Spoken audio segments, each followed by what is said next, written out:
I told my own family I was broke, and the strangest part is how quickly they believed me. The idea came to me on a quiet Tuesday morning while I was sitting at my kitchen table, staring at the same house I had lived in for almost 40 years, the same house where my son Daniel learned to walk, where every birthday candle had been blown out, where every Christmas morning had started with coffee brewing before the sun came up. Lately, though, something about the way my daughter-in-law Emily looked at this place had begun to bother me. It wasn't obvious at first. It was small things. The way her eyes lingered on the hardwood floors. The way she asked casual questions about the mortgage, even though she knew the house had been paid off years ago. The way she once joked that homes in this neighborhood were selling for life-changing money. Maybe it was nothing. Maybe I was imagining it. But when you reach 68 years old, you learn to trust the quiet voice in your head that tells you when something feels off. So I made a decision. I called Daniel one afternoon and told him I needed to talk. I kept my voice calm, a little tired, the way someone sounds when they're trying not to worry their family. I told him an investment I had made years ago hadn't worked out the way I expected. I said most of my savings were gone. I even mentioned that keeping up with property taxes and maintenance on a house this size might become difficult. Daniel was quiet for a moment on the phone. Then he said we'd figure something out. That was the response I hoped for. The response a son gives when he still sees his mother as part of his life, not just part of his past.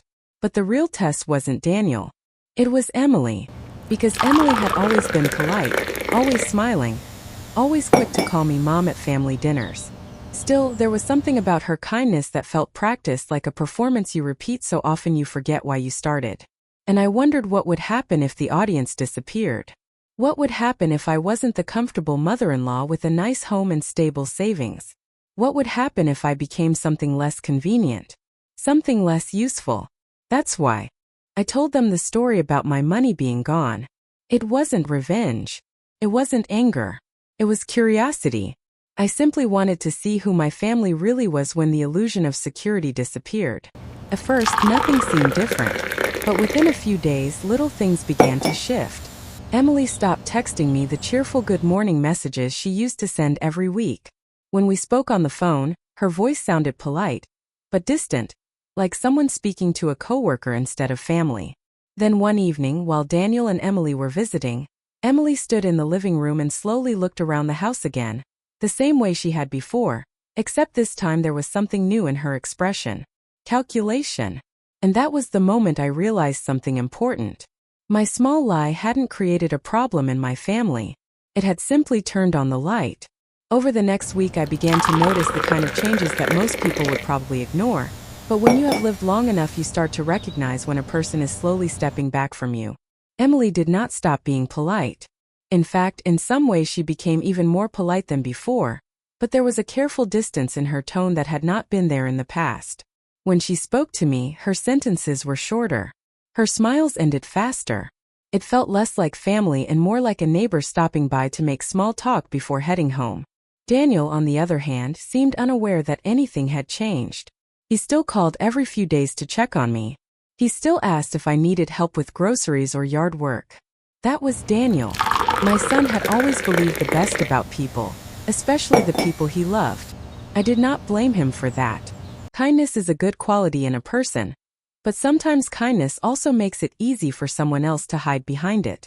One Saturday afternoon they came over for lunch. I had made a pot of chicken soup and a small apple pie, the same simple kind of meal I had cooked for Daniel when he was a boy. The three of us sat at the dining table, sunlight coming through the window, the same way it had for decades. For a moment everything almost felt normal again. Daniel talked about work. Emily nodded politely and asked a few questions. But then, halfway through the meal, Emily placed her spoon down and looked around the room slowly.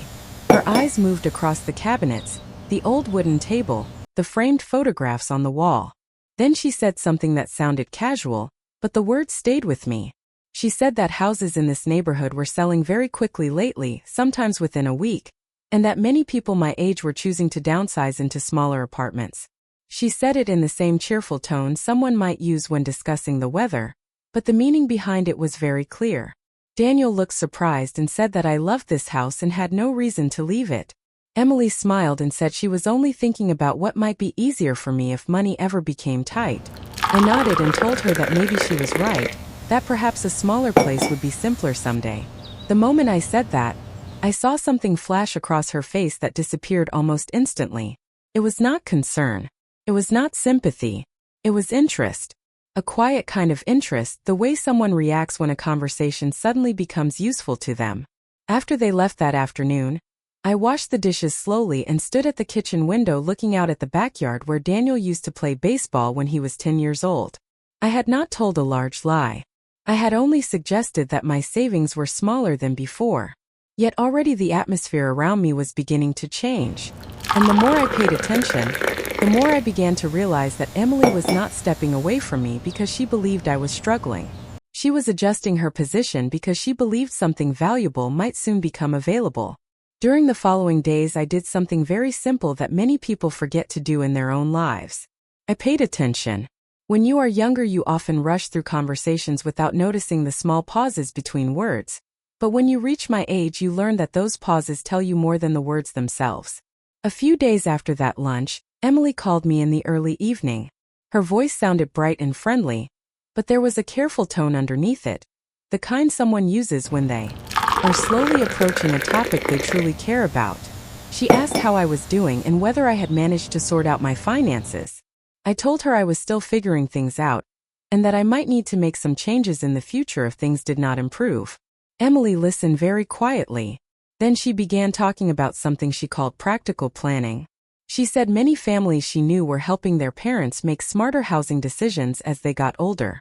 She mentioned that a large house like mine could become expensive to maintain, especially with property taxes, repairs, and utilities. I agreed with her calmly and said that those things had crossed my mind as well. The conversation lasted less than 10 minutes, but after I hung up the phone, I understood something very clearly. Emily was not simply curious about my situation. She was studying it.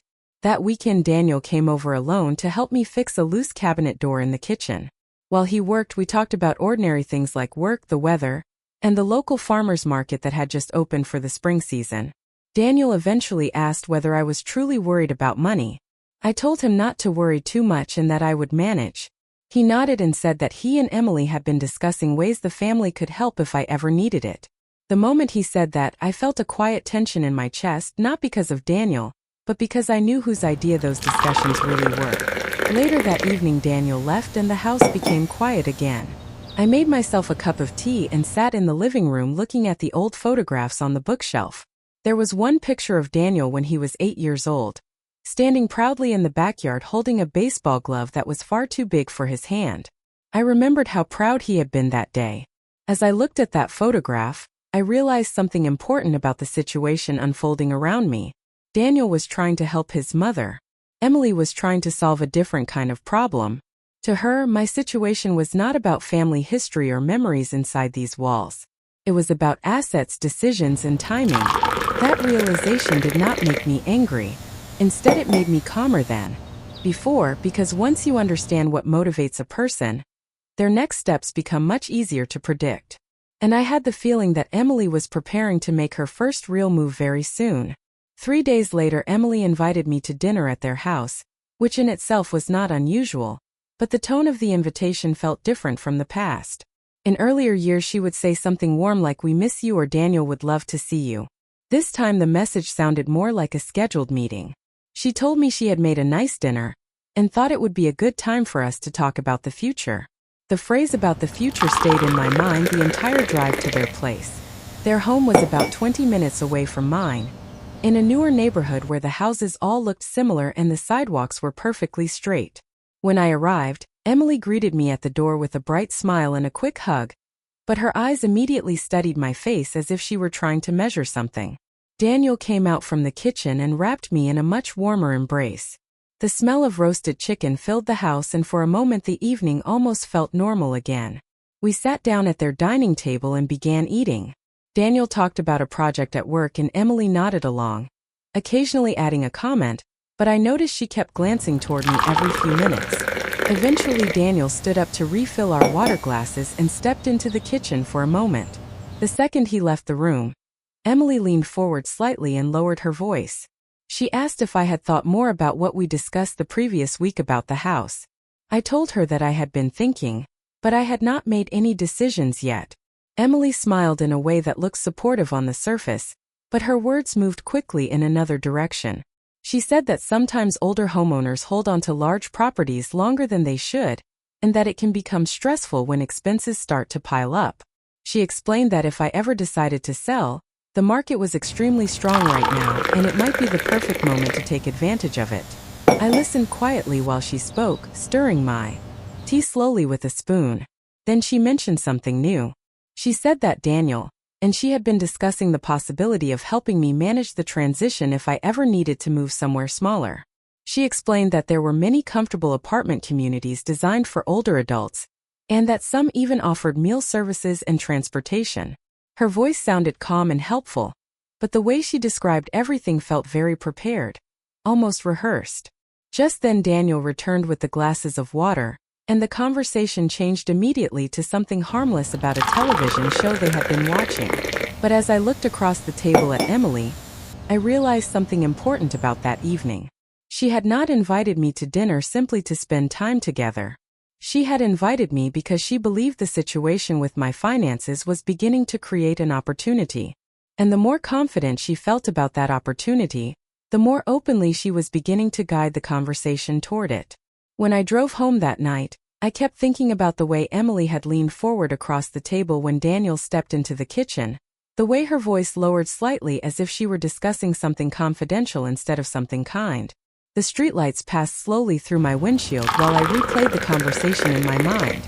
At my age, you learn that the most important parts of a conversation are not always the words themselves but the timing behind them. Emily had not asked how I was feeling about the situation. She had not asked whether I needed support or reassurance. Instead, she had moved straight to solutions that involved selling the house and relocating somewhere smaller. By the time I reached my driveway, I had already decided that if this was a test, it was only beginning. The following week, Emily began calling me more often than she ever had before. The first call came on Monday afternoon, while I was watering the small garden behind my house. She asked if I had thought more about the housing market and whether I had considered speaking to a real estate agent. I told her I had been thinking about it but that the process sounded complicated. Emily quickly assured me that it did not have to be complicated at all, and said she knew a real estate agent who had helped one of her co-workers sell a home very quickly. She even offered to set up a meeting for me if I wanted. I thanked her and told her I would think about it. 2 days later she called again, this time asking if I had made any progress with my financial planning. She mentioned that managing a large property alone could become overwhelming, especially as repairs and maintenance started to add up over time. I noticed something very interesting during these calls. Emily always spoke as though she were concerned about my comfort, but every suggestion she made led to the same outcome: selling the house, moving somewhere smaller, simplifying my life. On Thursday evening, Daniel called to check on me as he often did. He sounded relaxed and cheerful, and he asked whether I had enjoyed dinner the previous week. I told him that I had, and then I gently asked whether he and Emily had been talking about my house lately. Daniel hesitated for a moment before answering. He said that Emily had mentioned it a few times and that she was just worried about me managing everything alone. His voice carried the honest concern of a son who truly believed his wife was trying to help. I did not correct him. Instead, I simply told him that I appreciated their concern, and that I would let them know if I made any decisions. After we hung up, I sat in my living room and looked around at the familiar walls that had held decades of my life. I realized that Emily believed she was guiding the situation toward a practical outcome, one step at a time, slowly encouraging me to see the same solution she already had in mind. What she did not realize was that every conversation, every suggestion, every carefully worded piece of advice was showing me something far more valuable than real estate prices or housing options. It was showing me exactly how she behaved when she believed someone else had become vulnerable. By the end of that week, Emily stopped pretending that the conversations were casual. The change was subtle, but it was there if you listen closely. Instead of asking how I was doing, she began asking more specific questions about the house itself. One afternoon she called and asked how old the roof was. A day later she asked whether I had ever updated the plumbing or the heating system. At first the questions sounded practical, the kind a helpful family member might ask when thinking about repairs, but I knew exactly what those questions really meant. They were the kind of questions people ask when they are calculating value. I answered politely and calmly, giving simple responses without revealing too much. That night I sat at my kitchen table with a cup of tea and began to understand something that had not been clear before. Emily was no longer waiting for me to decide what to do. She had begun preparing her own plan. The following Sunday Daniel and Emily came over again. Daniel carried a bag of groceries and said he thought we could cook dinner together like we used to when he was younger. I smiled at him because that idea genuinely warmed my heart. For a little while the kitchen filled with the familiar sounds of chopping vegetables and pans warming on the stove. Daniel told a story about a coworker who had accidentally sent an email to the wrong department and everyone laughed. For a moment it felt like the old days again, before suspicion had entered the room. But then Emily placed a folder on the edge of the dining table. She did it casually, the way someone sets down a magazine they just finished reading. Daniel did not seem to notice at first. I looked at the folder quietly while stirring the soup. After a few minutes Emily finally opened it. Inside were several printed pages and what looked like photographs of houses. She said she had been researching some smaller homes and apartments that might be perfect for someone who wanted less responsibility and lower monthly costs. She spoke gently, explaining that she was only trying to help me think about options. Daniel looked surprised and asked where the folder had come from. Emily smiled and said she had simply been browsing listings online the night before. I walked over and glanced at the pages. The apartments she had chosen were not terrible places, but they were far from the quiet home I had built my life in. Small rooms, shared walls, narrow balconies instead of backyards. Emily continued explaining that if I sold my house while the market was strong, I could move into one of those places and still have money left over for retirement. Her voice sounded calm and helpful, but there was something unmistakable beneath it. Expectation. She believed the idea was logical, sensible, even generous. As I looked at those printed listings on my dining table, I realized that Emily was no longer testing the possibility of my situation. In her mind, the outcome was already decided. She was simply guiding me toward accepting it.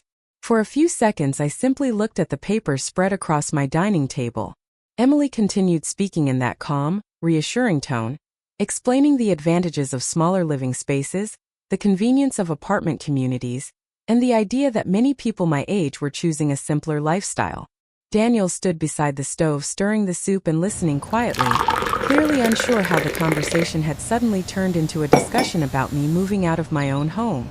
I picked up one of the printed pages and studied the photograph of a narrow apartment balcony overlooking a parking lot. Emily pointed at the listing and said the building even had an elevator and weekly social events for residents. She described it as a comfortable place where I would not have to worry about mowing lawns or fixing things around the house anymore. I nodded slowly as if I were considering the idea seriously. Daniel finally spoke and said that the house had been my home for decades, and that there was no rush to make any decision. Emily immediately responded that she only wanted to help me think ahead, so I would not feel pressured later if my finances became difficult. I thanked her for the research and placed the papers back on the table. Then I said something very simple. I told them I would take some time to think about everything. The conversation shifted after that and we finished dinner, but the atmosphere in the room had already changed. Emily seemed satisfied that she had planted the idea clearly enough, while Daniel looked thoughtful in a way that suggested he had not expected the evening to unfold that way. After they left, I gathered the printed listings and placed them neatly back inside the folder. I carried the folder into my living room and set it on the coffee table beside an old photo album. When I opened the album, the first picture was from a summer afternoon almost 30 years earlier. Daniel, standing proudly in front of the same house with his first bicycle. That was when I realized the situation had reached the moment I had been waiting for. Emily believed she was guiding me toward a decision that would benefit everyone, but mostly benefit her and Daniel in ways she had not said out loud yet. The truth was that I had already decided what my next step would be. The following morning I made a phone call, not to a real estate agent and not to anyone Emily had suggested. Instead I called an old friend of mine named Robert, who had been a financial advisor for more than 30 years. I explained the entire situation calmly, including the story I had told about losing my savings. Robert listened quietly for several minutes before letting out a soft laugh. He said he had seen situations like this before, and that sometimes the best way to understand a family dynamic was to let people reveal their intentions on their own. When I hung up the phone, I felt an unexpected sense of calm. Emily thought the story was moving exactly where she wanted it to go. What she did not realize was that I had just taken the first step toward revealing the truth in a way she would never expect. The next morning I met Robert at a quiet coffee shop about 10 minutes from my house, the kind of place where the same people have been ordering the same drinks for years. Robert had known me since my late 30s when my husband and I first started planning our retirement savings. Time had added gray to his hair and lines around his eyes, but his calm way of studying a situation had not changed at all. When I finished explaining everything, from the small lie about my finances to the folder of apartment listings Emily had placed on my dining table, Robert leaned back in his chair and folded his hands together thoughtfully. He said that people reveal their priorities very quickly when they believe money or property is involved. According to him, the most important thing now was not to argue or confront anyone, but simply to continue observing while quietly preparing my own plan. I asked him what he meant by that. Robert smiled and said that sometimes the clearest way to understand a person is to give them exactly the opportunity they think they want. Over the next hour we discussed several options about how I could handle the situation calmly, without creating a family argument. I could see the expectation in her eyes, the quiet confidence of someone who believes the conversation is about to confirm everything she has been guiding it toward. I opened the folder slowly and placed several documents on the table between us. Daniel leaned forward slightly to see them, while Emily tried to maintain a calm expression, though her interest was unmistakable. I began speaking in a steady voice, explaining that over the past few days I had carefully reviewed my finances and the long-term plans I had made years earlier. I reminded Daniel that after his father passed away, I had spent a great deal of time organizing my retirement and making sure I would never become a burden to anyone. Daniel nodded because he remembered those years very well. Emily listened quietly, her hands folded in front of her as she waited for the part of the story she expected to hear. Then I told them something that changed the atmosphere in the room immediately. I said that the story I had told about losing most of my savings was not true. I explained that my finances were stable, that the house had been fully paid off for years, and that my retirement accounts were exactly where they had always been. Daniel blinked in surprise and leaned back in his chair, clearly confused by what he had just heard. Emily's smile froze for a brief moment before she quickly tried to recover her composure. I continued speaking calmly, telling them that I had created the story as a way to understand how the people closest to me would react if they believed I had become vulnerable. I explained that growing older often means discovering which relationships are built on care, and which ones quietly depend on convenience. Daniel looked at me with a mixture of concern and curiosity, but Emily said nothing at all. She simply watched the papers on the table as if they had suddenly become much less interesting. I then slid one final document across the table toward them. It was a letter Robert and I had prepared many years earlier outlining the future of my estate. I explained that the house would remain mine for the rest of my life exactly as it had always been.